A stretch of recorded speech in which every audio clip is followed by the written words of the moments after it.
جہاں چاہتے ہیں فرشتوں کے ساتھ اڑتے ہیں، جہاں چاہتے ہیں وہاں چلے جاتے ہیں، جہاں سے آنا چاہیں وہاں سے آ جاتے ہیں۔ یہ جعفر طیار مولا علی کے بھائی ہیں، اور اس جعفر طیار کے بیٹے ہیں جن کا نام ہے عبداللہ، اور عبداللہ امام حسین کے بہنوئی بھی ہیں، یعنی سیدہ زینب کی شادی یہ عبداللہ بن جعفر طیار سے ہوئی ہے۔ حضرت جعفر طیار کے بیٹے عبداللہ ابن جعفر امام حسین کی بارگاہ میں آئے اور کہنے لگے میرے مولا، میرے امام، آپ مکہ چھوڑ کے نہ جائیں، میں نے مکہ کے گورنر عبداللہ ابن زبیر سے آپ کے لیے امان نامہ لکھوا لیا ہے، مولا آپ آ جائیں، آپ رک جائیں۔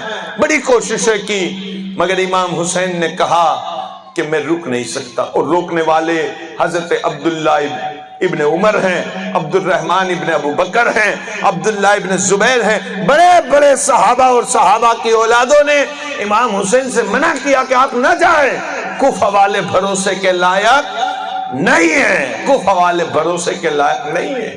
اور ساتھیوں حدیث اور روایتوں میں یہ بھی آتا ہے کہ امام حسین کے چاہنے والوں نے کہا کہ جس طرح عثمان غنی کو ان کے بچوں اور پریوار کے سامنے شہید کر دیا گیا، آپ کے ساتھ ایسا نہ ہو جائے، اس لیے اگر آپ جانا بھی چاہیں تو بچوں اور پریوار کی عورتوں کو لے کے نہ جائیں۔ مگر امام حسین نے حضرت عبداللہ ابن جعفر سے جو کہا یہ بات سننے لائق ہے۔ عبداللہ ابن جعفر سے کہا کہ مجھے جانا پڑے گا، مجھے جانا پڑے گا۔ کہا کیوں جانا پڑے گا؟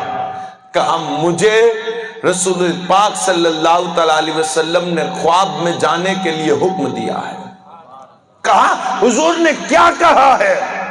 امام حسین نے کہا حضور نے جو کہا ہے نہ وہ میں ابھی بتاتا ہوں نہ بعد میں بتاؤں گا، مجھے جانا ہے، مجھے جانے دو۔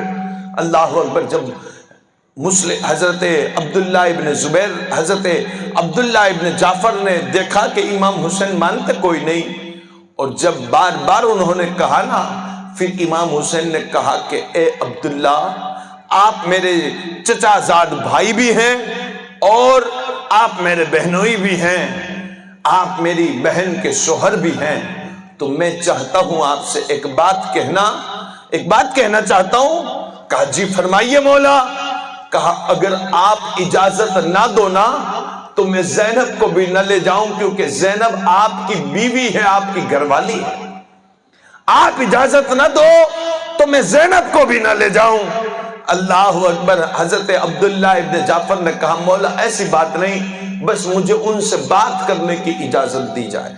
ٹھیک ہے، ان کے لیے خیمہ لگا، دونوں میاں بیوی نے، سیدہ زینب جو امام حسین کی سگی بہن ہیں انہوں نے، اور حضرت عبداللہ ابن جعفر نے خیمے میں کچھ بات کی، پھر دونوں باہر آئے، اور عبداللہ ابن جعفر نے کہا ٹھیک ہے مولا، آپ اپنی بہن کو ساتھ لے جاؤ، مگر ان کے جو بیٹے ہیں، یعنی جو میرے بیٹے ہیں، یعنی جو ہمارے بیٹے ہیں، ان کا نام ہے عون محمد، یہ بھی کہتے ہیں کہ ہمیں اپنے ماموں کے ساتھ جانا ہے، اپنے ماموں کے ساتھ جانا ہے، مولا آپ ان بچوں کو بھی لے جاؤ۔ امام علی مقام نے کہا ٹھیک ہے۔ ساتھیوں وہاں سے جب قافلہ آگے چلا، آگے چلتے چلتے امام علی مقام نے جو جس جگہ قیام کیا، جن لوگوں سے ملاقات کی، وہ اگر قصہ بیان کرنے بیٹھ جاؤں تو وقت پورا ہو جائے، مگر امام حسین ایک جگہ پہ پہنچے، اور ایک جگہ پہ پہنچ کر امام حسین نے چاہا کہ میں اپنے بھائی مسلم کو خبر دوں کہ ہم لوگ نکل چکے ہیں، امام مسلم کو پیغام پہنچاؤں، نامہ لکھوں، پتر لکھوں کہ ہم لوگ نکل چکے ہیں، ان قریب ہم کوفہ پہنچنے والے ہیں۔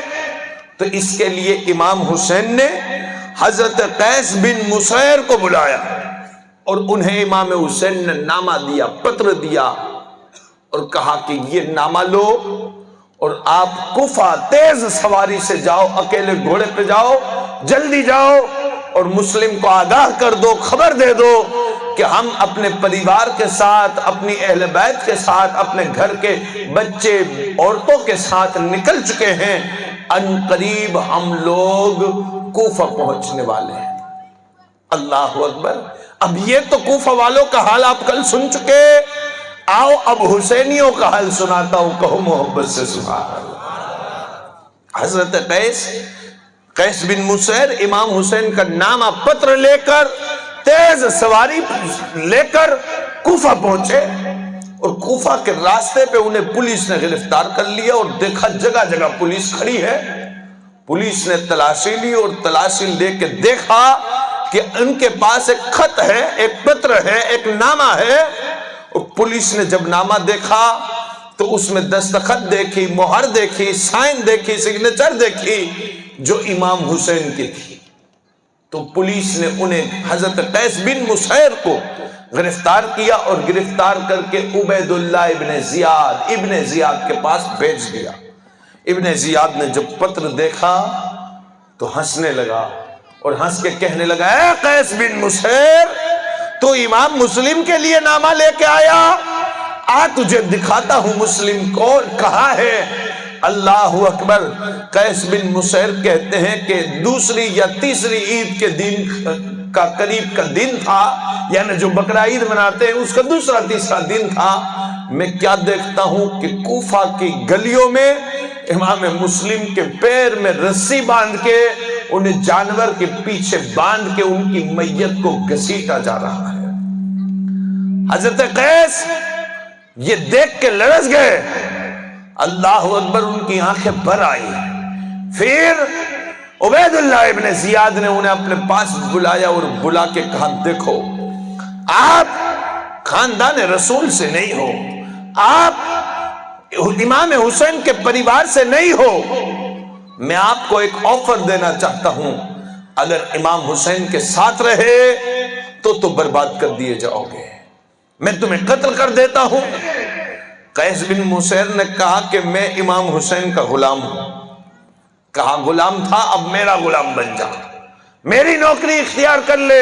اگر حسین کا دامن پکڑ کے رکھا تو تیرے میں ٹکڑے ٹکڑے کروا دوں گا, اور اگر میرا دامن پکڑ لیا تو نے تو میں تجھے زندگی تو خیرات میں دے ہی دوں گا, اور سرکاری نوکری اور عزت اور پیسہ وغیرہ دوں گا, وہ الگ ہے. حضرت قیس بن مسیر کچھ بولے نہیں. عبید اللہ ابن زیاد کا چہرہ دیکھتے رہے. عبید اللہ ابن زیاد نے کہا, قیس چلو ہم نے تمہیں منظور کر لیا, ہم نے تم پہ رحم کھا لیا. اب ایک کام کر دو ہمارا, تاکہ تمہاری وفاداری کا ثبوت ہو جائے. ہم تمہیں کوفہ کی دارالعمارت پہ کھڑا رکھتے ہیں اور پورا کوفہ جمع کرتے ہیں, لوگوں کو بلاتے ہیں, اور تمہیں تقریر کرنی ہے. تقریر میں میرے وخان کرنے ہیں, میری تعریف کرنی ہے, اور معاذ اللہ امام حسین کی برائی کرنی ہے, امام حسین کی غلطی نکالنی ہے, ان کے بارے میں خراب بولنا ہے. حضرت قیس خاموش کھڑے ہیں. اس نے کہا, چلو جاؤ سپاہیوں کوفہ والوں کو جمع کر کے لاؤ. پورا کوفہ جمع کر دیا. دارالعمارت کی چھت پر حضرت قیس بن مسیر کو کھڑا کیا گیا اور کہا گیا کہ اب امام حسین کے بارے میں غلط بولو, ابن زیاد کی تعریف کرو. ساتھیو, ایسے وقت جب موت سامنے ہو کہو سبحان اللہ. اور اس وقت ذکر حسین اگر کرنا پڑ جائے تو عاشقوں کے لیے کیسی عید ہوتی ہے. قیس بن مسیر نے کوفہ والوں کو دیکھا, عبید اللہ ابن زیاد کو دیکھا, سارا منظر دیکھ کے پتہ ہے کیا کہا؟ جو کہا وہ تو میں آگے کہتا ہوں. ایک ربائی اسی کے سے ملتی جلتی ہے جو حضرت قیس کے جذبات ہیں. حضرت قیس کوفہ والوں کے سامنے کھڑے ہیں, چاروں طرف امام حسین کے باغی ہیں اور کہہ رہے ہیں کہ امام حسین کی برائی کر. تب قیس بن مسیر کیا کہتے ہیں؟ دارین کا سلطان حسین ابن علی ہے, دارین کا سلطان حسین ابن علی ہے, دارین کا سلطان حسین ابن علی ہے. ایک بول بولتا قرآن حسین ابن علی ہے، مانا کہ مسلمان کی پہچان ہے کلمہ، مانا کہ مسلمان کی پہچان ہے کلمہ، ارے کلمے کی بھی پہچان حسین ابن علی ہے، کلمے کی بھی پہچان حسین ابن علی ہے۔ قیس بن مسیر کہتے ہیں کوفہ والوں، امام حسین اس عظیم بادشاہ کا نام ہے جو ایک بولتا ہوا قرآن ہے، ان کا دامن مت چھوڑو، انہیں اپنے دلوں سے دولت کے لیے ان کے ساتھ برا مت کرو، دغا مت کرو۔